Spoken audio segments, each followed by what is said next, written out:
Welcome to NFL Daily, where, like Billy Beane, our ish just doesn't work in the playoffs. My name is Gregg Rosenthal. I'm here on Stage 5, where we just taped another electric episode of Game Day View. Check that out on NFL Network, because it's with my co-host, the brilliant Cynthia Frelund, who's 8-2 picking games straight up in the playoffs and is crushing me against the spread in the playoffs. When I refer to Billy Beane, I don't know if you remember that quote. Of course. Oh, okay. The former general manager of the Oakland A's, who just said his stuff didn't work in the playoffs. I mean, I appreciate the honesty. Yeah, I went 0-3 last week. Look, I'm still at rushing for the season. I'm still at 36-24. That's 60%. That's solid. 60% G. I kind of want to just like quit right here.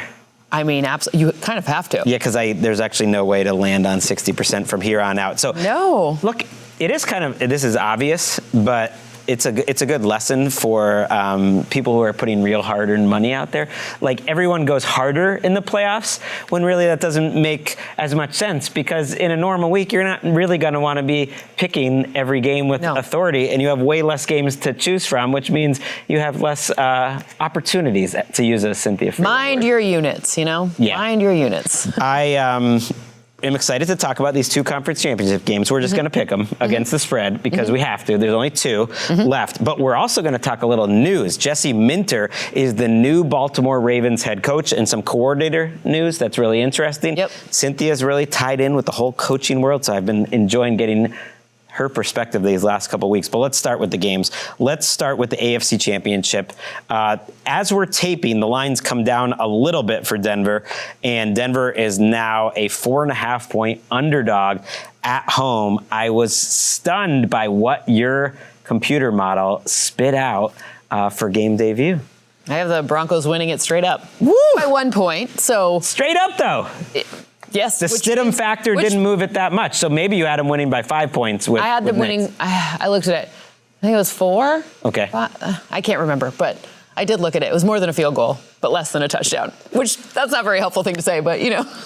Honestly, that makes sense, and I want you to go into the reasons why you think Denver could win this game straight up, but especially why you feel good about the number. And I tend to agree in terms of the number, because for the Patriots to ever be favored by 5.5 points this week, that would almost indicate that Bo Nix to Jarrett Stidham was like a 6-point difference or a 7-point difference. For a while it was, because I believe it opened -1.5 Denver, and then it swung to 5.5.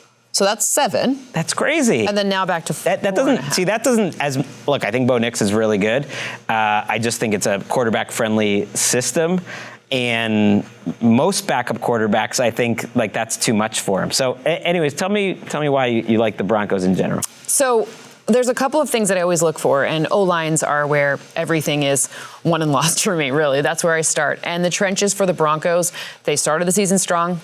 They continued the season strong. Quinn Miners, his tummy, it's one of my favorite things in all of preseason. I don't know if the man gets sunburned on it. He wears crops. I like that you show your tummy if you guys are watching on YouTube. Cynthia's also got a badass leather jacket on. I have a big tummy. Yeah. He exposes the tummy. You are not doing that. I'm not exposing my tummy, but his is, and I'm just like, does it get sunburned? I have so many questions about it. But Quinn Miners has been amazing. I joke, but this whole O-line really is an advantage for the Broncos, because we know Milton Williams in the middle. He is going to want to come after Kayvon Chason. Fun name to say. Terrible to defend. If I were going up against him, it would be terrible, right? So, I mean, as a coach, because not as a human, I would die. So ultimately, I'm looking at these different Christian Barmore. There's a lot of different ways that the pressure can come, but I still think that the Broncos O-line has been sort of battle tested in this way. They faced a lot of great defenses. Now, thing number 2, what is Bo Nix instructed not to do? What is the thing all season long? It's like, do not take sacks. Hey, kid, don't take sacks. And what did he not do? He didn't really take that many sacks. He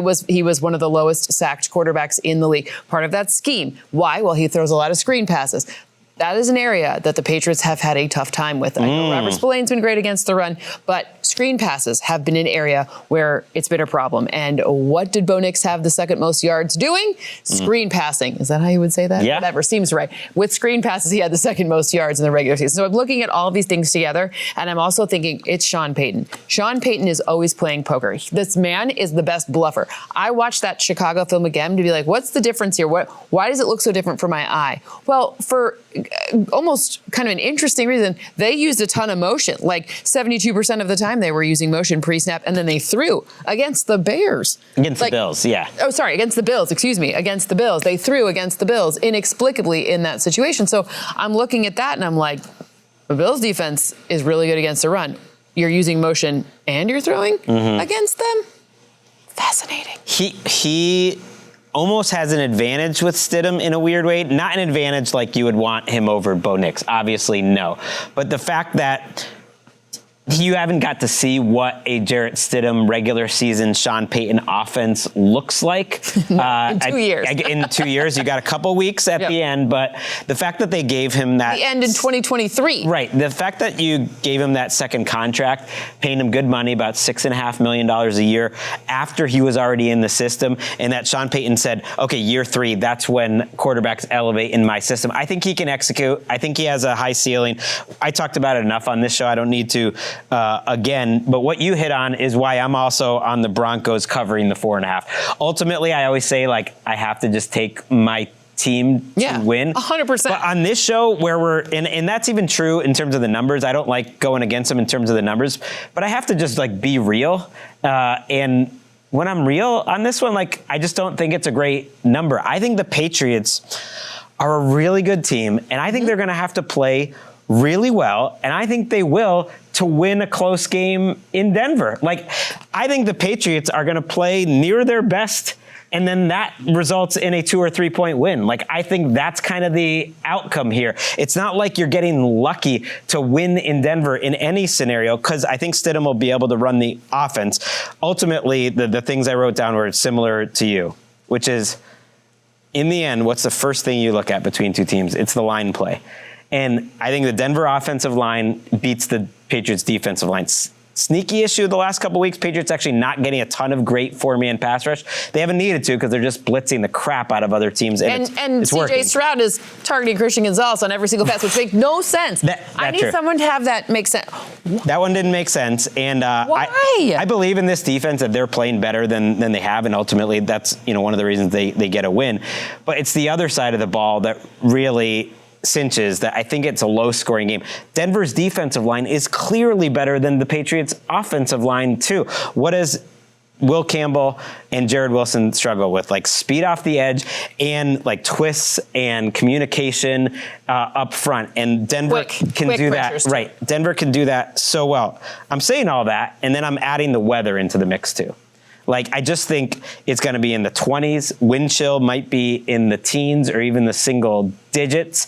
And so, to me, that's kind of an equalizer. So just, if you're giving me 4.5 points between two pretty even teams and the home team's the underdog, I think I'm just going to take those points. Ultimately, though, I do think Drake May reminds everyone why he's an MVP candidate. Sure. And kind of does something legendary and plays just like, I am the best player on this field, and goes and gets them a win in the hero. So I'm threading the needle. You are threading the needle. There's only one way to do it, Got to do it. Thread that needle. Okay, so that means I'm taking Patriots to win, but the Broncos to cover. All right, so we're on the same side there. Yep. Seahawks, Rams.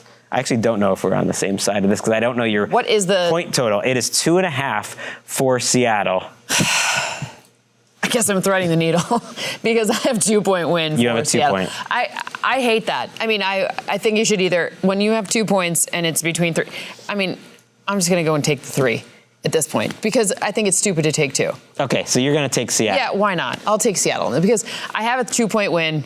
I'm going to stick with my math because that's what, but for the sake of our game, I'll take 3 because God loves fun. That's one thing I can tell you. And I think it's interesting. Like when you look, when you run all the numbers and you're going to be on game day morning, as always, this weekend, and you're talking about the numbers, like what stands out that the model spits out the most that's favorable for Seattle, getting this?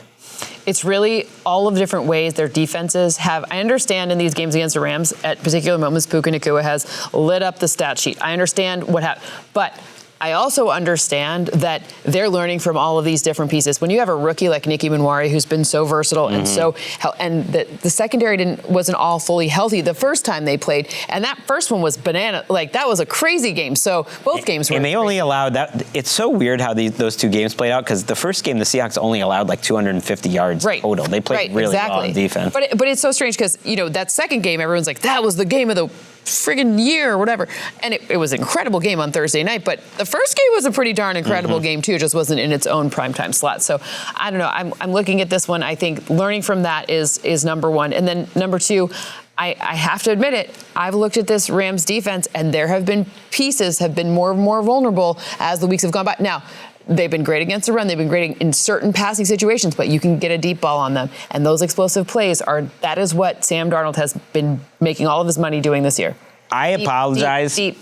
I know. And he hasn't much lately, which is interesting. So I want to see that come back. I think it can and should. He hasn't needed to, for what it's worth. That's what I was going to say. Like, is it that he can't or didn't? Right.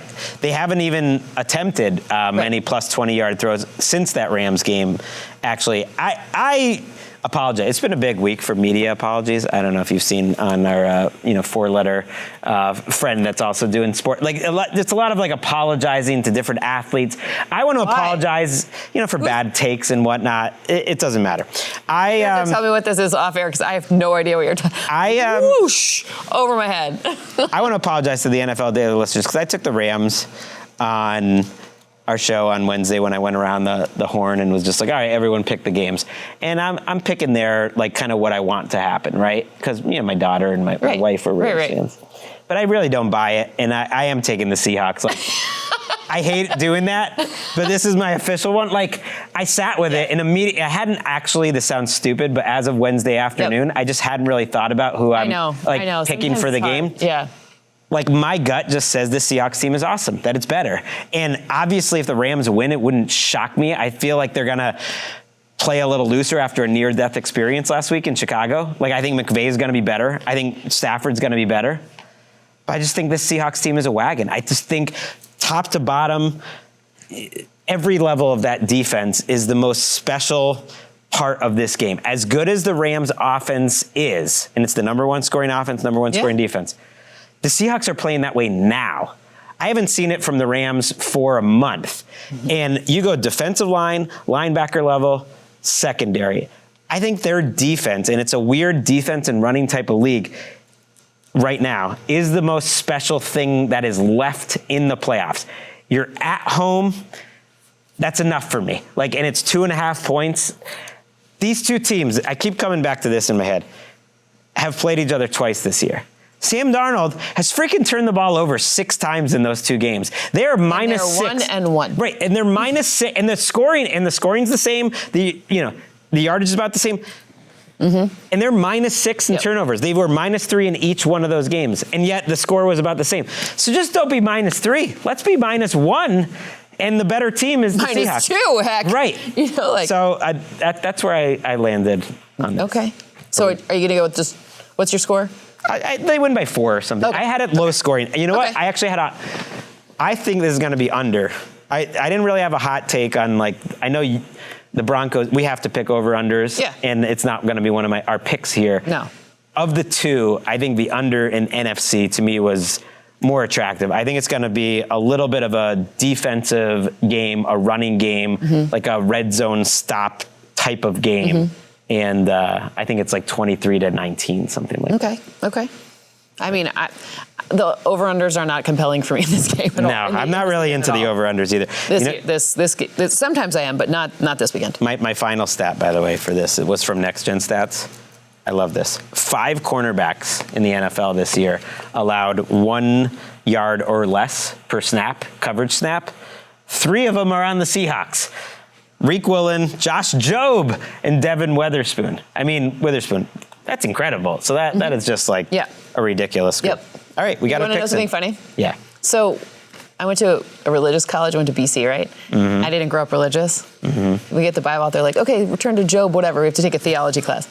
You better believe I had no idea where to look in that damn Bible. I was like, can somebody tell me where to find it? Because I was spelling it like that.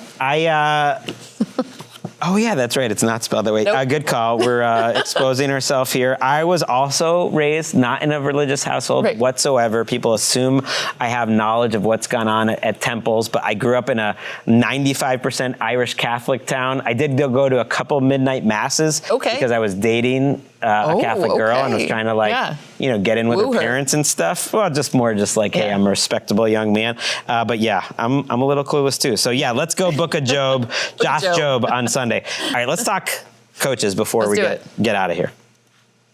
Jesse Minter is the new coach of the Baltimore Ravens. It's interesting because you heard right when this opening happened from people who are smart about these sort of things, watch out for Jesse Minter there. And it wasn't just connecting the dots. It was, I think, people with real information. They go through the process. In the end, it is the Chargers defensive coordinator who goes from being Jim Harbaugh's defensive coordinator to the replacement for John Harbaugh in Baltimore. Very interesting that the Ravens and the Chargers just...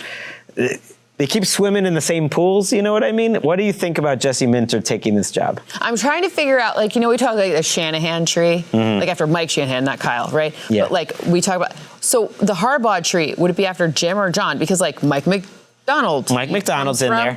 Whatever, I think you just call it the Harbaugh tree. So, but it's both. So it just encompasses both? Well, because they share them. That's what's... Right, that's what's all crazy. And they're all hiring right now. Now, John Harbaugh looks like he's settled on Mike McDaniel. Jim Harbaugh is settled on Mike McDaniel, so he's not making too many hires. Unless Mike McDaniel's getting hired by someone else, but you never know. Right, unless for some reason he didn't get this Ravens job here. Right. So we'll see. I guess he has one left that he's waiting to find out. But John Harbaugh and Jesse Minter will presumably be fighting over the same assistant, which is very interesting because the Ravens have been saying John Harbaugh cannot take some of the assistants that he wants to with him to New York. What have you heard, being around the league of what Jesse Minter is like, and what have you seen in terms of this Chargers defense and kind of how it applies in Baltimore? I've never met anyone who has anything negative to say about Jesse Minter. I've heard he's a great dude, a great coach, great at teaching. The things that the questions I ask are,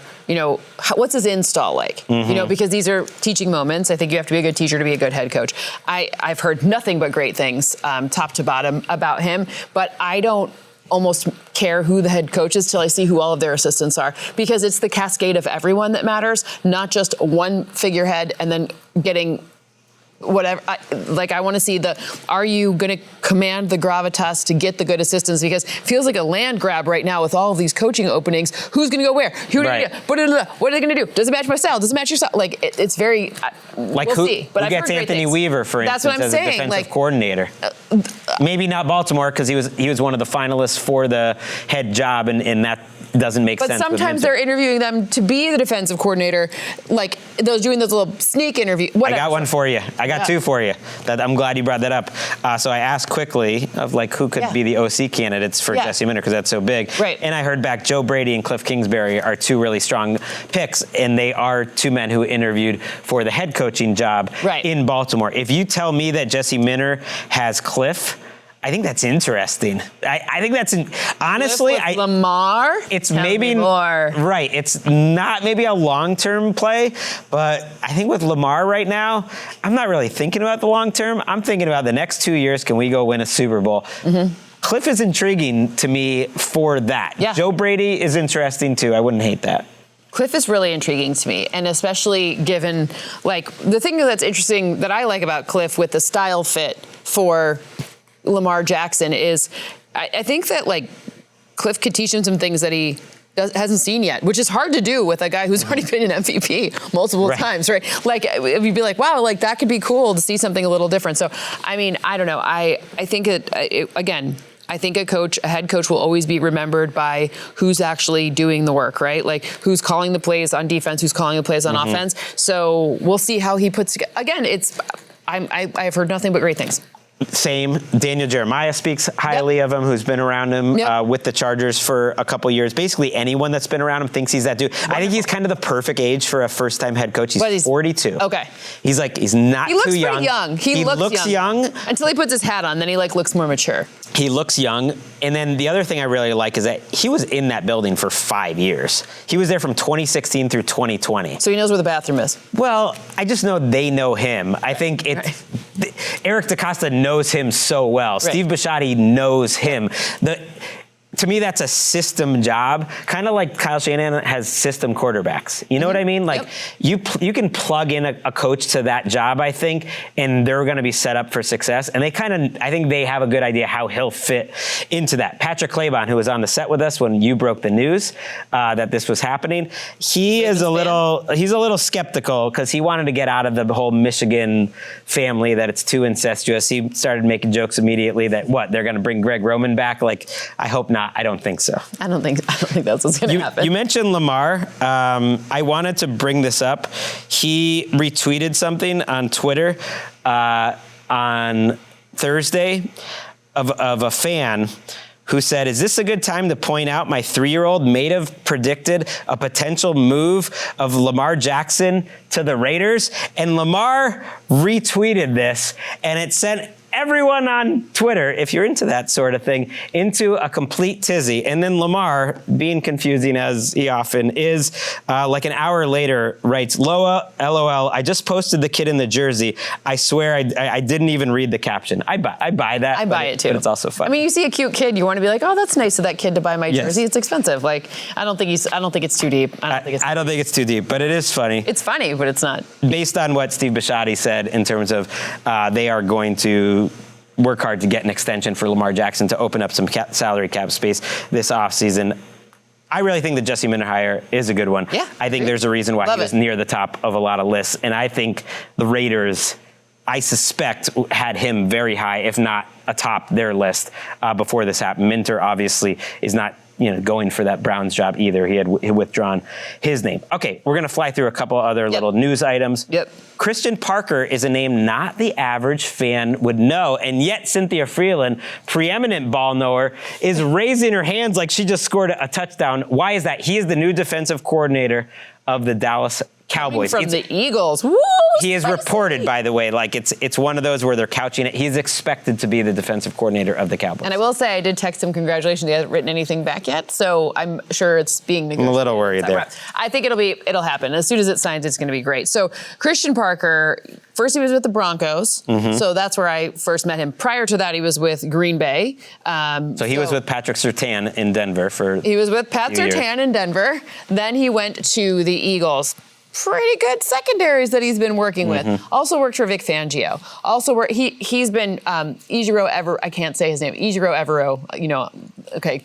You got it. Ejiro Evero. Yeah. So yes. I know it's hard to say. So I'm trying. But he's been working with some great guys. But ultimately, the reason you don't know his name is because he doesn't do that thing that a lot of people do, which is try to kiss up to the media. I had to figure out who the heck he was based on the good people he's playing with telling me that I need to know who. I asked the players who's a good coach.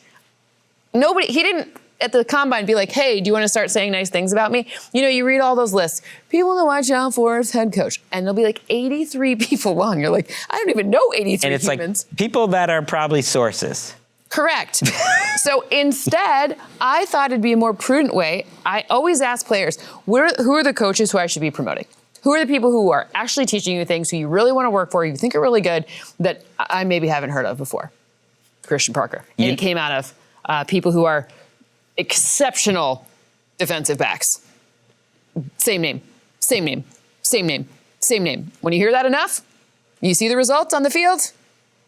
There you go. And I don't know if one of those names was Cooper DeJean, but he was on Twitter on Thursday saying what an incredible coach Christian Parker is and that he would not be nearly the same player if it wasn't for him. And the fact that you're doing it hurting your division rival. I mean, the Cowboys always got Eagles on the brain. Remember they put that little thing in Micah Parsons' contract that they weren't like going to allow him to he could go anywhere but the Eagles. Right. Ridiculous. So that's a great thing. I think for the Cowboys, it's interesting, because they interviewed a couple bigger names. Brian Flores was in the mix there. Jonathan Gannon was in the mix there. There's some talk. He's interviewing with Green Bay. Sure. But Brian Flores is not going anywhere. Brian Flores is staying in Minnesota. That surprised me. That assumes... Not that he's not going anywhere, but that, I don't know, I just felt like it was maybe some time to make a change, but nope. It surprised me a little bit. He obviously didn't get the Ravens job. He is in the mix for the Steelers job, and so this is contingent on him not getting that, which is funny. Which is the same thing with the McDaniel contract. This is new. Patrick was joking about it on our preview show on Wednesday, just like, yeah, this is a new contingent clause contract agreement situation. But obviously huge news for the NFC North, for the Minnesota Vikings.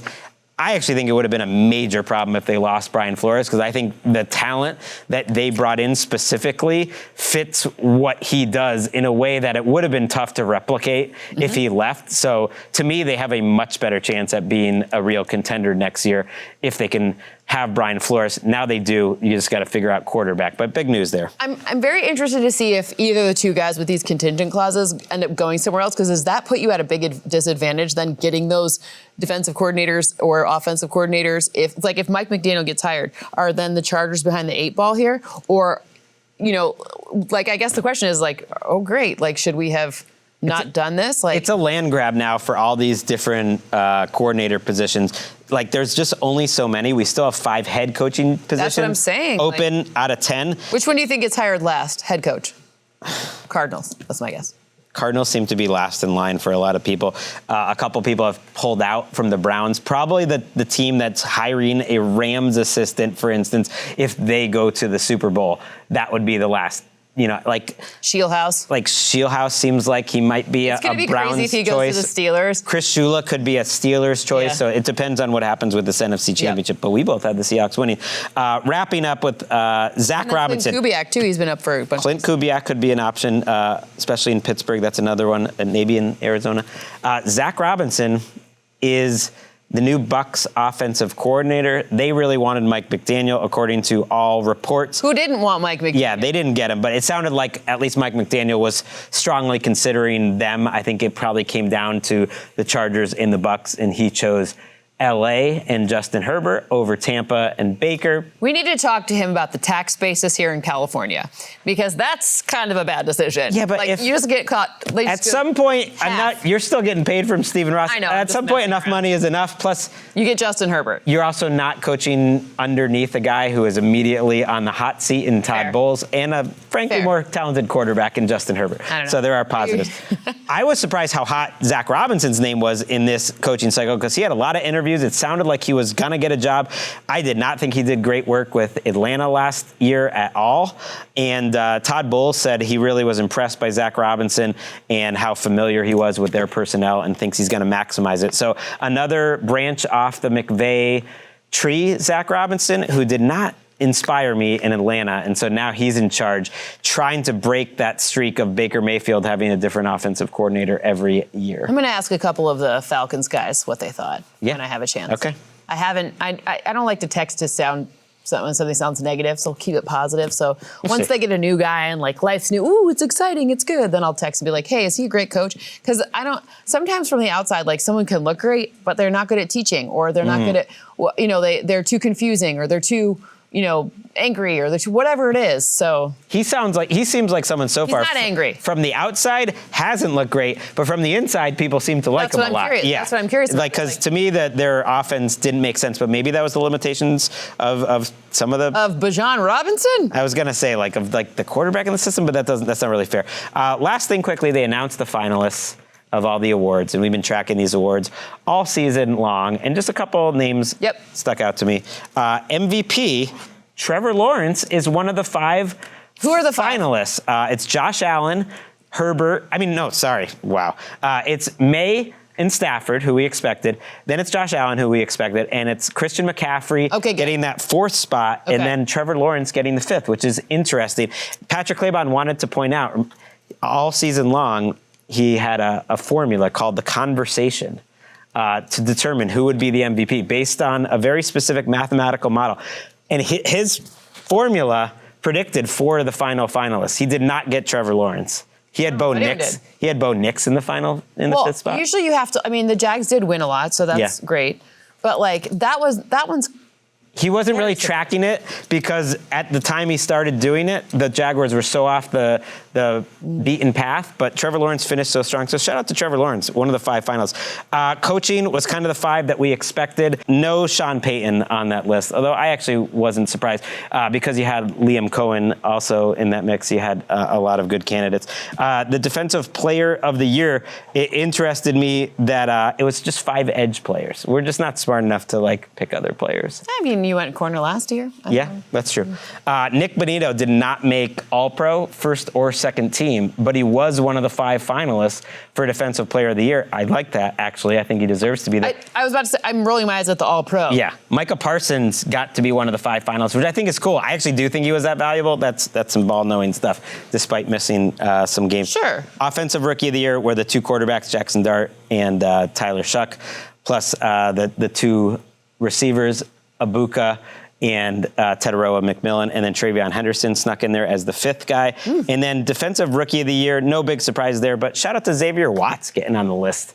The safety from Atlanta as the 5th choice. I mean, you play a big-time game in a big-time spot, there you go. Monday Night Football game, really, that was a... He did have a great year, though. He did have a great year, but that wasn't a strong year for defensive rookies. Because that was the moment when people were voting, too, right? So it's we got to put that kid on here, shoot. You're absolutely right. That is part of the formula in the conversation, which is that primetime games late in the season are heavily weighted. A week before the ballots are due. This is the last time we'll have multiple games to talk about. I hope we can book you at the Super Bowl. Absolutely. We can find you somewhere in Santa Clara. Actually, it'll be San Francisco, where we're on Radio Row. Okay. And we can pick the final game. Of course. So we will be back one more time. And we're not the Seahawks. Got it. To win the Super Bowl. Yep. You already know. Well, I mean, I just ran my model. So wow. It goes, you want to know what's funny? Seahawks, Rams. Yes. Then Denver, then Patriots. Wow. Disrespect. But Seahawks and Rams are 70%, or 60-something percent, and then the AFC winner is less. I've said all season they're the best 2 teams in the NFL, the Seahawks and the Rams. Are we going to clap these? Face off on Sunday. It is not how it is going to land, because the Patriots, Seahawks, that's my prediction for the Super Bowl this year. We will be back on Sunday night. By then, we'll know the Super Bowl participants, myself, Patrick Claybon, and Nick Shook. For Cynthia Frelund, she's the best. We will see you on Sunday night. Can't wait.